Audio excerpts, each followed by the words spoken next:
Savez-vous qu'on a eu des médailles représentant la mort de Marie-Antoinette, l'exécution de Louis XVI, des médailles consacrées à Bonaparte et à bien d'autres figures et événements marquants de l'histoire française? Eh bien, vous le savez maintenant. Bien que l'art puisse sembler secondaire lorsqu'on parle de révolution ou de guerre, il est en réalité un instrument de représentation et un moyen de faire perdurer les épisodes bouleversants d'un territoire. Mais pourquoi je vous parle de tout ça?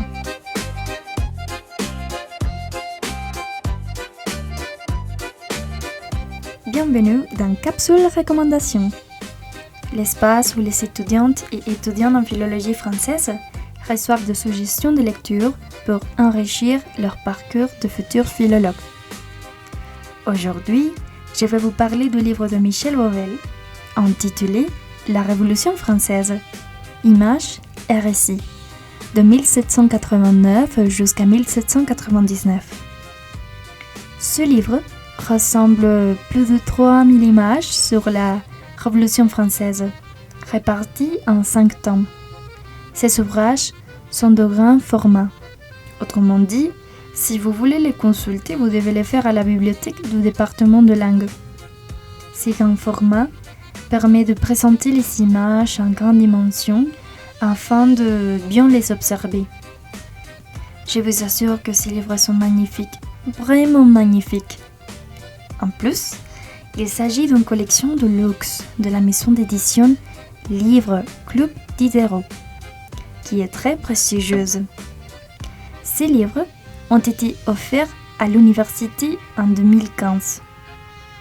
On y trouve, par exemple, des illustrations de la crise de l'Ancien Régime et de la pré-révolution, de la prise de la Bastille, des mouvements révolutionnaires, de la Déclaration des droits de l'homme et du citoyen, mais aussi des caricatures, des œuvres d'art de l'époque, des femmes dans la Révolution, de la Terreur, période où la guillotine devient une arme redoutable, et de la reconquête de la France. Ce qui rend ce temps passionnant, c'est que chaque image est accompagnée d'une description et d'une analyse éclairante rédigée par l'historien Michel Vauvel.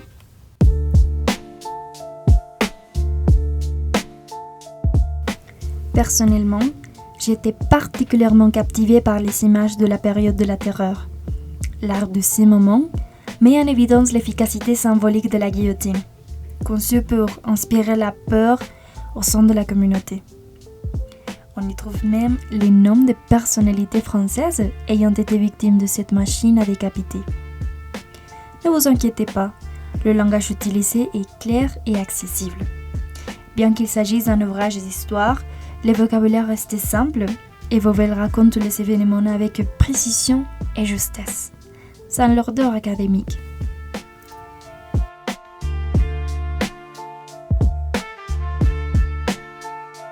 Voilà, nous arrivons à la fin de cette capsule. Je vous recommande vivement de jeter un coup d'œil à ces livres si vous suivez le cours de Civilisation française 1 ou simplement si vous souhaitez mieux comprendre la Révolution française. Je vous assure que vous y trouverez des images fascinantes, capables de nous plonger dans l'un des moments les plus intenses de l'histoire de France. Merci de votre écoute, à bientôt!